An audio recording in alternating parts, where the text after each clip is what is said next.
এবং এর সাথে দেশভিত্তিক তাদের যে বাণিজ্যের যে ঘাটতি, এই ঘাটতির উপরে একটা হিসেব করে তারা পৃথিবীর বিভিন্ন দেশের উপরে বিভিন্ন রূপ শুল্ক আরোপ করেছে।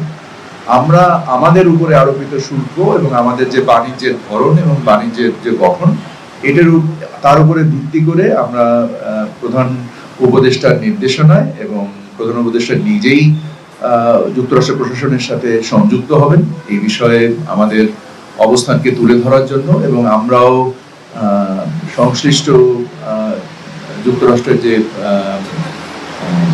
বিভাগগুলো রয়েছে, ইনক্লুডিং আমাদের এমবেসি ইন আমেরিকা এবং আমেরিকান এমবেসি ইন বাংলাদেশ, আমরা তাদের সাথে সংশ্লিষ্ট রয়েছি। এই বাণিজ্য ঘাটতি কমানো যেতে পারে এবং বেশ কিছু পণ্য রয়েছে যেগুলো আমদানির আমাদের প্রয়োজন, যেমন সয়াবিন অয়েল বলেন বা আমাদের গার্মেন্ট শিল্পের যে কাঁচামাল হিসেবে তুলো, আমরা পৃথিবীর সর্ববৃহৎ তুলো আমদানিকারক একটি দেশ, এবং আমরা প্রচুর মেটাল স্ক্র্যাপ আমদানি করি, প্রায় 4 মিলিয়ন টন মেটাল স্ক্র্যাপ আমদানি করি শুধু যুক্তরাষ্ট্র থেকে।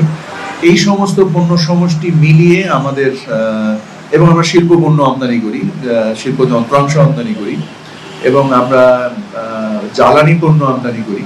সো এই জ্বালানি পণ্য আমরা পৃথিবীর বিভিন্ন দেশ থেকে আমদানি করি। সো আমাদের জন্য যেটা সামষ্টিকভাবে আমাদের অর্থনীতির জন্য যেটা ভালো, আমরা সেগুলোকে সমন্বয় করে আমদানি করব বলে আমরা চিন্তা করছি।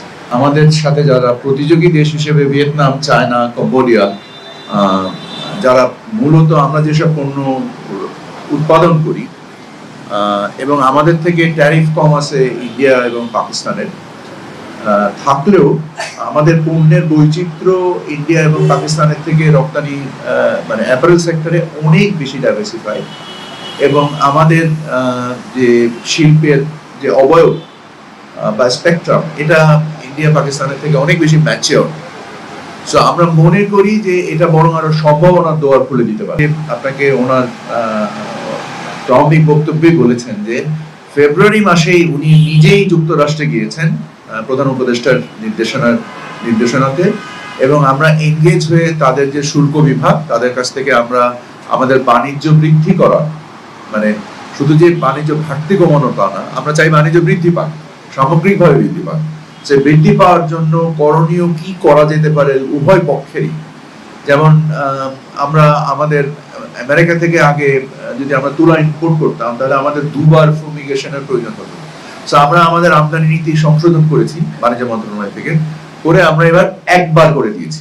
সো এর ফলে একটা বাণিজ্য বাধা দূর হয়েছে এবং এর মাধ্যমে বাণিজ্য